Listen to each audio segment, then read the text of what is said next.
কি প্রেম, কি প্রীতি, কি ভালোবাসা। এজন্য প্রতিদিন সকালবেলা ঘর থেকে বেরোয়ার আগে স্ত্রীকে বলবেন আই লাভ ইউ। কি বলবেন? বলবেন না? মুরব্বীরা মনে মনে কয় না, কইতাম না।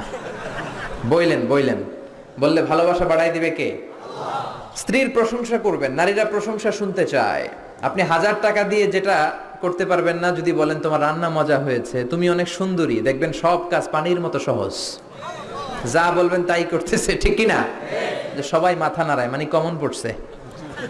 হাজারী সাহেব যাই বলবে কমন পড়বে, ওটা মানতে হবে, ঘরে ঢুকাইতে হবে, সাথে করে নিয়ে যাইতে হবে। এই ওয়াজ আমার মায়েরা, যাদের কানে আপনার কাছে আমার মাইকের আওয়াজ যায়, আপনারাও স্বামীকে শ্রদ্ধা করবেন, ভালোবাসবেন। খাদিজার মতো, আয়েশার মতো ফ্যামিলিটা জান্নাত করে দিবে কে?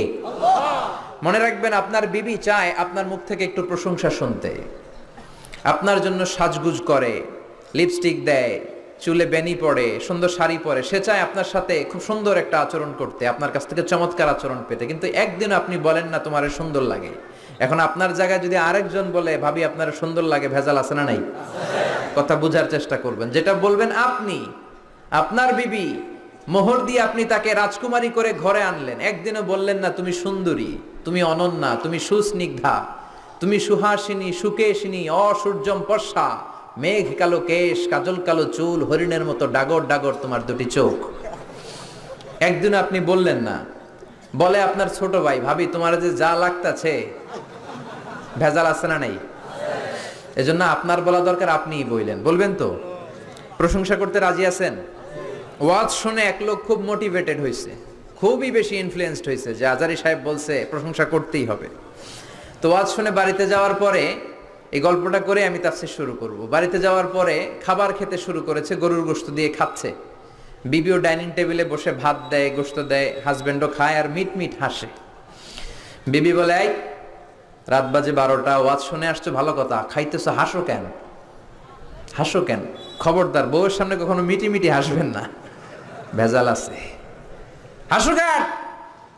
স্বামী বলে, হাসি কারণ হচ্ছে তোমার গরুর গোশতটা আজকে এত মজা হয়েছে না, আমার জীবনে এত মজার গরুর গোশত কোনোদিন খাই নাই। গরুর গোশত মজা হয়েছে শুই না বিবি তো তেলে বেগুনে জ্বলে উঠছে। কি গত 10 বছর ধরে তোমার রান্না করে খাওয়াইলাম, একদিনও রান্নার প্রশংসা করলা না, আর আজকে পাশের ঘরের ভাবি এক বাটি গরুর গোশতের তরকারি পাঠাইছে। ওই ভাবি এক বাটি তরকারি পাঠাইছে, এই জন্য রাত্রে আর রান্না টান্না চুলায় বসাই নাই, ওই তরকারি দিয়ে খাবার দিছি। ওই বেটির রান্না তোমার এত ভালো লাগছে, খাও জন্মের খাও, আর রান্ধুম না।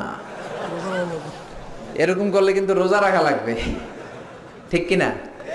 এজন্য একে অপরকে ভালোবাসবেন, সময় দিবেন। হ্যাঁ।